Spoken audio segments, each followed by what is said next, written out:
नमस्कार, आप देख रहे हैं कनेक्टिंग हरियाणा और मैं हूं आपका दोस्त संजय ढांडा।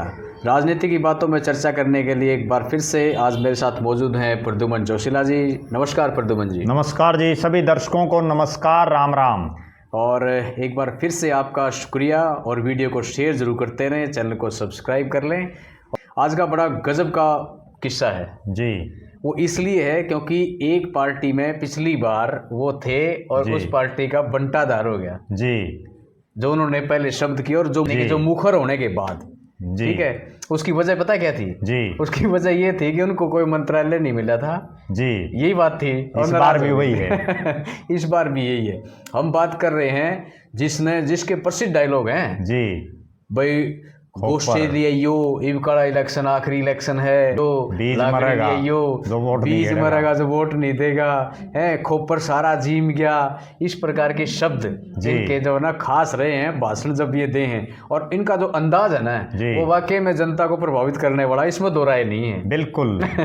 मैं बात कर रहा हूँ दादा राम कुमार गौतम की, जो इस बार बीजेपी में शामिल हुए और बीजेपी में शामिल होते ही उनको टिकट मिली सफेदों से जी। और सफेदों में उन्होंने एक इतिहास रचने का काम किया है, क्योंकि सफेदों का एक इतिहास रहा है कि औरत है कोई भी बाहरी कैंडिडेट नहीं जीत पाता पिछले कई साल तक। बिल्कुल, बड़े बड़े उनसे तो राजनीतिक रूप से जिनका बहुत बड़ा नाम था श्रीमती सुषमा स्वराज जी, उनकी जो बहन थी डॉक्टर वंदना शर्मा, और वो बीजेपी की आंधी में चुनाव हार गई। बिल्कुल। तो आज मैं उनका जिक्र पता है क्यों कर रहा हूँ जी? क्योंकि उनका एक वीडियो वायरल भी हो रहा है और उन्होंने एक भाषण में कही भी है जी। वो मुखर हो गए हैं भाई बीजेपी तय जी। अब वो मुझे नहीं पता वो मंत्री पद मिलने की वजह से है नहीं है, या मतलब क्या वजह रही, वो एक अलग बात है जी। दूसरा, वो हुड्डा की तारीफ भी करते रहे आज जी। यानी कि जो वीडियो है ना उसके अंदर जो बातें बताई गई हैं, सुनी हैं, उसमें ये है कि वो भाजपा से मुखर होते हुए नजर आए जी। और हुड्डा के प्रति उनका प्रेम जाग गया जी। उन्होंने हुड्डा की खूब तारीफ करी जी जगह की, बिल्कुल, कि हुड्डा बहुत अच्छा आदमी है। और मैं इनने जो 5-6 चुनाव हुए थे 10-12 दिन उन्होंने खूब मतलब विशेष शब्द उनके प्रति कहे, वो तो बल्कि एक सच्चे देशभक्त हैं, चौधरी रणवीर सिंह के बेटे हैं। उन्होंने इस तरह की बातें आज जो ना कही हैं, तो कितने न कितने मतलब जो ना एक चर्चा का विषय जरूर बन गया। बिल्कुल जी। भूपेंद्र हुड्डा अच्छा इंसान है, कोई भाई बुरा मान लो 20 बार, उसकी रगों में देशभक्त का खून है जो रणवीर सिंह का, उसको गलत नहीं मानता मैं, लेकिन अगर मैं उसके खिलाफ नहीं बोलूं तो बीजेपी की हुकूमत नहीं बनती थी।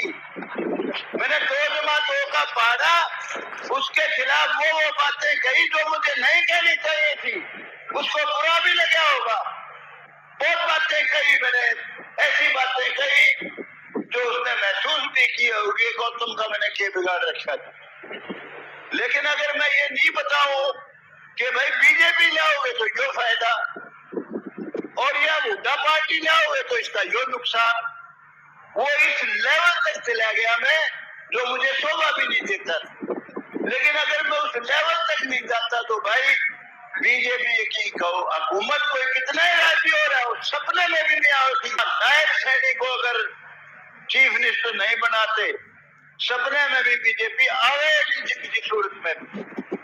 नायब सैनी ट्रम्प कार्ड कि नायब सैनी साहब जाग जाओ नहीं तो ये दादा गौतम जिस तरह से 5 साल दुष्यंत चौटाला के खिलाफ मुखर होकर के बोले और उनकी कहानी राजनीतिक रूप से बंद कर दी इन्होंने, और अगर ये इसी तरह से बोलते रहे तो आपके भी उल्टे दिन बहुत जल्दी शुरू हो जाएंगे। लेकिन एक बात और कही जी, नायब सिंह सैनी के खिलाफ एक शब्द नहीं बोला, खिलाफ नहीं बोला, सिर्फ उन्होंने ये बोला भाई नायब सिंह सैनी की वजह से जो है सरकार आएगी, नहीं तो भाजपा होएगा। बिल्कुल, वो जो है ट्रम्प कार्ड उन्होंने बोला कि भाई ट्रम्प कार्ड है ये, ठीक बात है, और उससे जो है सरकार आएगी। बिल्कुल। और उन्होंने एक और बड़ी बात ये कही कि मेरा बहुत बड़ा योगदान है भाई मेरा भी बड़ा योगदान है। ठीक बात। और सबसे गंभीर और सबसे बड़ी जो बात उन्होंने कही, जिस पर जो वास्तव में एक चिंतनीय और गंभीर बात है, भले ही उन्होंने मजाक में वो बात कही या किस अंदाज में कही, अच्छा, उन्होंने ये कहा कि मुझे तो भाई बड़नी कुर्सी मिले जिंदगी में सूता है।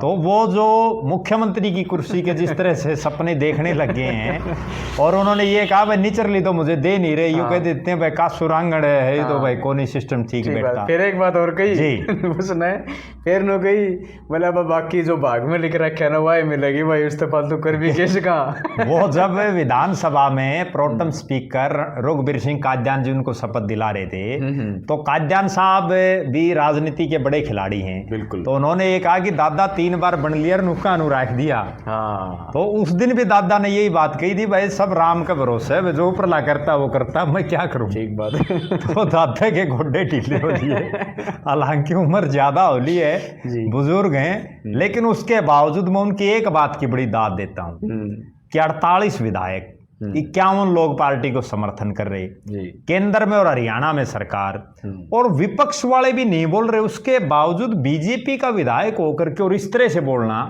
कहीं ना कहीं ये दर्शाता है कि वास्तव में दादा राम कुमार गौतम एक बेबाक नेता हैं। बिल्कुल, जो उनके दिल में है वही उनकी जुबान पर है। हाँ। और जिस तरह से आप ये देखिए कि आज तो ये हालात है कि चौधरी भूपेंद्र सिंह हुड्डा की प्रशंसा कांग्रेस वाले भी नहीं कर रहे, कांग्रेस वाले भी ये कह रहे हैं कि हुड्डा साहब की वजह से चुनाव हार गए हम। बिल्कुल। और उस दौर में भारतीय जनता पार्टी का एक विधायक, और वो भी इतना सीनियर विधायक, और वो ये कहे कि चौधरी भूपेंद्र सिंह हुड्डा के खिलाफ मैंने जो बोला वो गलती थी मेरी, मैंने गलत बोला, 2+2 का पहाड़ा जो मैंने पढ़ाया वो गलत किया, और अब उस चीज का उनको संभवतः पछतावा भी है। और उन्होंने जिस तरह की भाषा शैली का यूज किया, उन्होंने ये स्पष्ट रूप से कहा कि देशभक्ति का खून उनकी रगों में है, जो रणबीर सिंह हुड्डा का उन्होंने जिक्र किया। जी बिल्कुल, कहीं ना कहीं ये दर्शा रहा है कि पंडित राम कुमार गौतम सही को सही और गलत को गलत कहने वाले हैं, और उन्होंने जिस तरह से बीजेपी को एक आईना दिखाने का काम किया, और ये पहला जो है स्ट्रोक उन्होंने खेल दिया है। और हमने एक पीछे एक वीडियो बनाया था जिसमें हमने इस बात की चर्चा की थी, और उसमें यही चर्चा थी कि पंडित राम कुमार गौतम का मंत्रिमंडल के सदस्य बनने से पहले कौन मंत्री बनेंगे, उससे पहले एक बयान आया कि किसी ऐसे आदमी को मंत्री मत बना देना जो दलाल और दल्ले टाइप का हो। अगर दलाल और दल्लों को बना दिया तो ये चौथी बार भूल के भी नहीं आएगी, और सही ढंग के आदमियों को बनाया, काम करने वालों को, तो चौथी बार भी आएगी। ये बहुत अच्छी बात है, और आपने सही कहा कि बेबाक जी। उसके बाद हमने एक वीडियो इसी चीज पर बनाया था, क्योंकि मंत्रिमंडल बन चुका था, कि दादाजी अब बोलो कुछ, अब बताओ भाई इनमें कोई दल्ले दलाल हैं या ठीक ठाक मंत्रालय है। ठीक बात है। उस पर जो है पहला रिएक्शन, हालांकि उन्होंने मंत्रियों के बारे में कुछ नहीं कहा, लेकिन उनका जो पहला विस्फोट करना था वो उन्होंने कर दिया।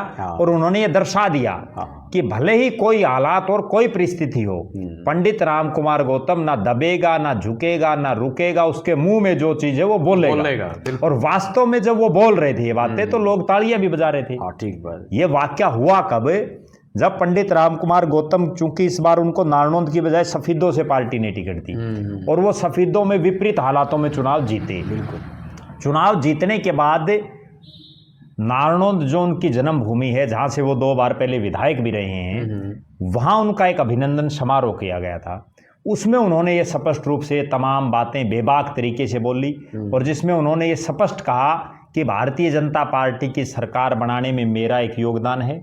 और उन्होंने ये कहा कि मैंने जिस तरह का माहौल बनाया, एक बहुत जबरदस्त वाक्य उन्होंने यूज किया कि हुड्डा पार्टी, उन्होंने कांग्रेस का कहीं जिक्र नहीं किया, वो बार बार हुड्डा पार्टी बोल रहे थे। और यही हुड्डा पार्टी का जब चीज चली पूरे प्रदेश में, इसी से कांग्रेस की हार हुई, क्योंकि लोगों के दिमाग में सिर्फ एक ही चीज बैठ गई कि कांग्रेस सिर्फ हुड्डा साहब तक सीमित हो गई है। ये एक बहुत बड़ी स्ट्रेटेजी का हिस्सा भारतीय जनता पार्टी का था, जिसमें उन्होंने केवल कांग्रेस को टारगेट नहीं करके भूपेंद्र सिंह हुड्डा को टारगेट किया।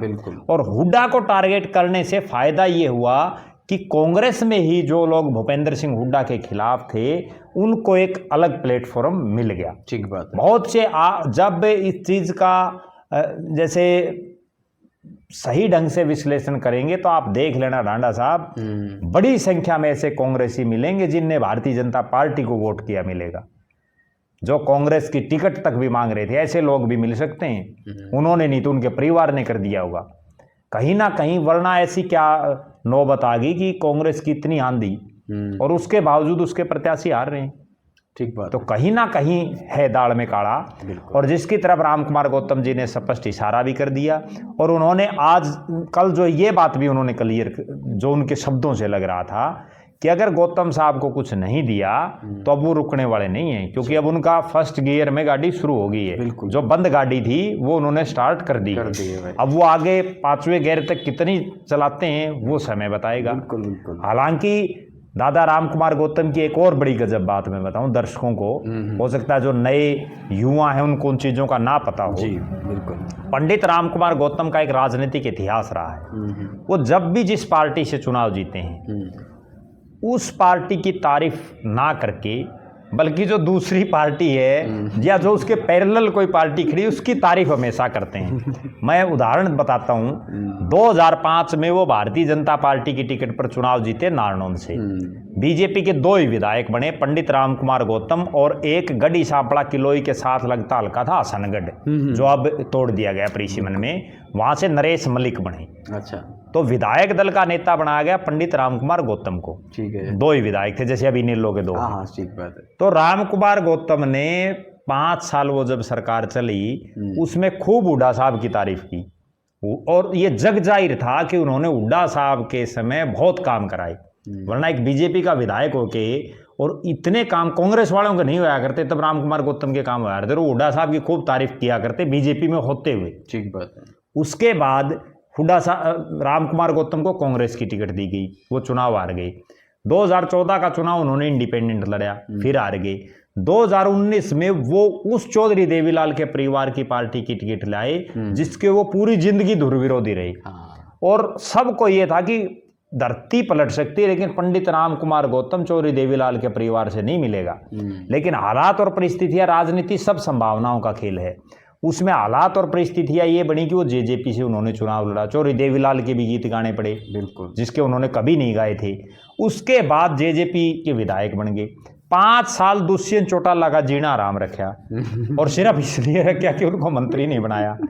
और दुष्यंत चौटाला का ऐसा भंटाधार उन्होंने किया, जिस तरह के शब्दों का उन्होंने यूज किया, ऐसे ढूंढ ढूंढ के शब्द लाए, खोपर जैसे शब्द, खोपर सारा माल पी गया, जीम गया सारा सौदा, तो इस तरह के वर्ड यूज किए। और उसका परिणाम ये रहा कि जेजेपी 10 से और 0 पर आ गई।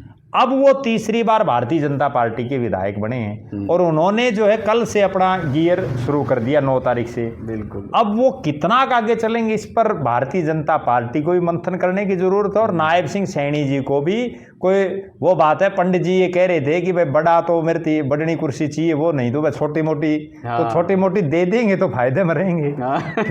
क्योंकि उनसे जूनियर कई विधायकों को मंत्री बनाया हुआ है। बिल्कुल। और ये कोई जरूरी नहीं है, पार्टी के पास और भी बहुत सारे सिस्टम होते हैं। कहीं ना कहीं पंडित राम कुमार गौतम को एडजस्ट करना चाहिए, और वो इस चीज के, देखो ये कहने में भी मुझे कोई गुरेज नहीं कि वो इस चीज के हकदार भी हैं।